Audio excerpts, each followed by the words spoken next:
हर दिन एक भिखारी दरवाजे के पास आकर भीख मांगता और घर का मालिक हमेशा घर के बाहर आते ही उसे देखकर फिर जाया करता।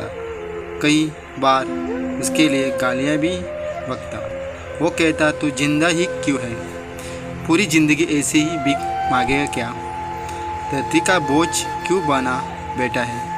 और कभी कभी उस भिखारी को गुस्से में वो धक्का भी मार दिया करता।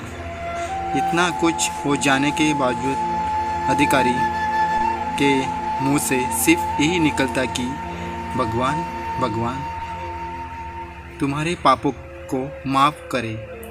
एक बार सेठ को धंधे में बड़ा नुकसान होने की खबर मिली। सेठ बहुत परेशान था कि तभी उसके दरवाजे के पर वही भिखारी आया। गुस्से में अपना आप खोते हुए सेठ ने उस भिखारी को पत्थर दे मारा। पत्थर लगने के कारण भिखारी का सर फूट गया और उसके सर से खून बहने लगा। दर्द से कहराते हुए भिखारी ने इतना ही कहा, भगवान तुम्हारे पापों को माफ़ करे। भिखारी वहाँ से चला गया। सेठ सोच में पड़ गया। भिखारी को पत्थर मारा, फिर भी उसने सिर्फ प्रार्थना ही की। सेठ का गुस्सा शांत हुआ। सेठ का मन शांत हुआ। भिखारी का रहस्य जानने के लिए सेठ ने भिखारी का पीछा करना शुरू कर दिया। भिखारी जहाँ जहाँ जाता सेठ उसके पीछे जाता। कोई उसको खाना देता, कोई उसको मारता, कोई अपना कोई गाली देता। लोग भिखारी के साथ चाहे जैसा व्यवहार करते, लेकिन एक ही प्रार्थना करता, भगवान तुम्हारे पापों को माफ़ करे। होने को आई थी। भिखारी अपने घर जाने के लिए लौटा। वो अपने घर पहुंचा, लेकिन सेठ अभी भी उसका पीछा कर रहा था। एक पुरानी टूटी हुई कटिया पर एक बूढ़ी औरत लेटी हुई थी। काफ़ी कमज़ोर और बीमार लग रही थी। वह भिखारी की पत्नी थी।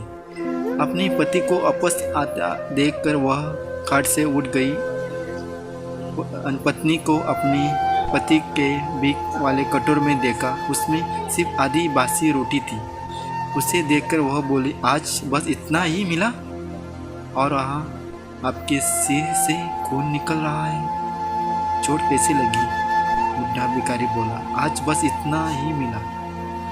किसी ने कुछ दिया ही नहीं। सब ने गालियाँ दी और एक नए पत्थर भी फेंकना, इसलिए मेरा सिर फट गया। एक गहरी ठंडी सांस लेकर बुढ़ा भिखारी फिर से बोला, यह मेरी पापों का फल है। तुम्हें याद है ना, कुछ सालों पहले हम कितने अमीर थे? क्या कुछ नहीं था हमारे पास हर चीज़ ज़रूरी से ज़्यादा थी, लेकिन हमने कभी दान नहीं किया। और उसके भी बुरा हमने उस अंधे भिखारी के साथ किया जो हमारे दौर पर भीख मांगने आया करता था। बुढ़ी पत्नी की आंखों में आंसू आ गए। वह बोली, हाँ, हम उस बेचारे अंधे के साथ बहुत बुरा करते थे। उसका अपमान करते थे। उसे खाना ही नहीं, रोटी जगह कागज़ दिया करते।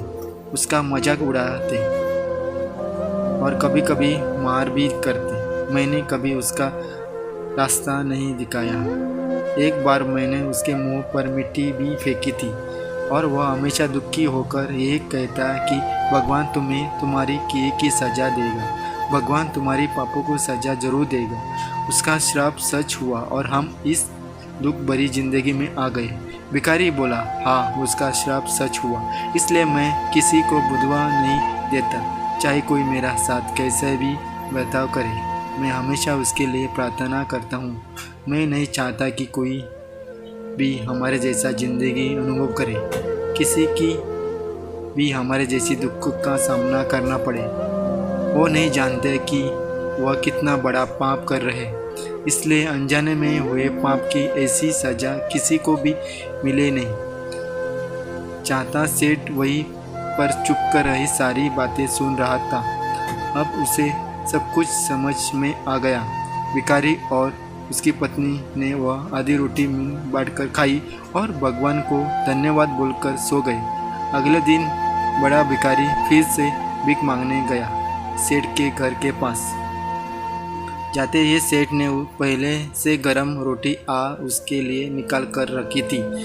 उसे देते हुए सेठ विनम्रता से बोला, माफ़ कर दीजिए बाबा, उसे बहुत बड़ी गलती हो गई। बूढ़ा भिखारी बोला, भगवान तेरा भला करे।